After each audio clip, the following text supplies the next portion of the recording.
And then as far as there was another question about horizontal roughing, adding a lot of retract moves. So yeah, unfortunately, horizontal roughing, what it does, it splits up because of the nature of the machining, it splits up the area into multiple areas to machine. And so it necessarily has to retract from one area to the other. What Don's showing here is of our facing toolpath.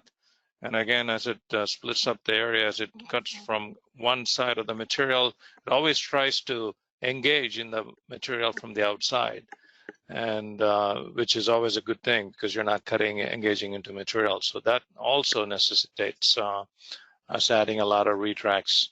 Would the retracts be less if you use a different cutting pattern?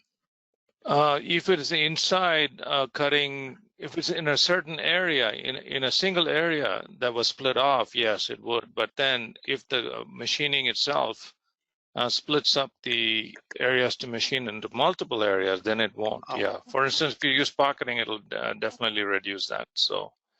Okay. So let's go into pattern. And do offset. Do offset. Don't do high speed.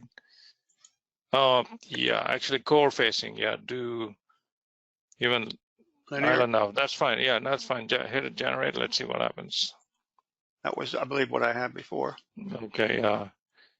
So again, we're trying to engage from outside, and that necessarily, introduces a lot of cut areas. So if it's a pocket, you should have a lot less, retracts, so.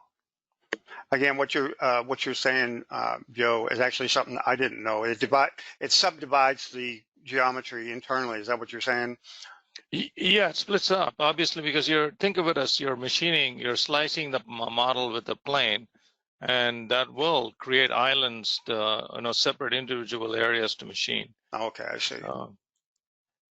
So for instance, this area, right? So it split it up into two areas. So it needs to necessarily retract and go to the other side. Mm-hmm. Machine, yeah. So. Yeah, and you can't get around that because it's all dependent on the shape of the geometry. Yeah, this is especially true in the horizontal roughing and re-roughing methods. So. Mm-hmm.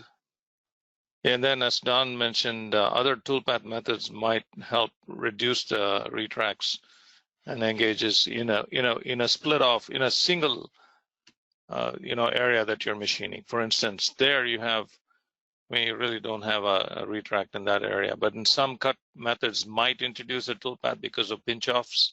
Mm-hmm. If that happens, using a different cut method might help reduce it. So, mm-hmm. Mm-hmm. Hope that answers the question. So, okay. Again, I want to mention that if you want these part files, the start parts and the final machine parts, send us an email to support@mecsoft.com, and we'll send you a download link for these part files, and you can work through them on your own. Okay. Okay. All right, everybody. Apologize again for the delay, and we will clean it up, and then we will send you the YouTube link. Thank you very much. Yep. Thank you, everyone. Take care.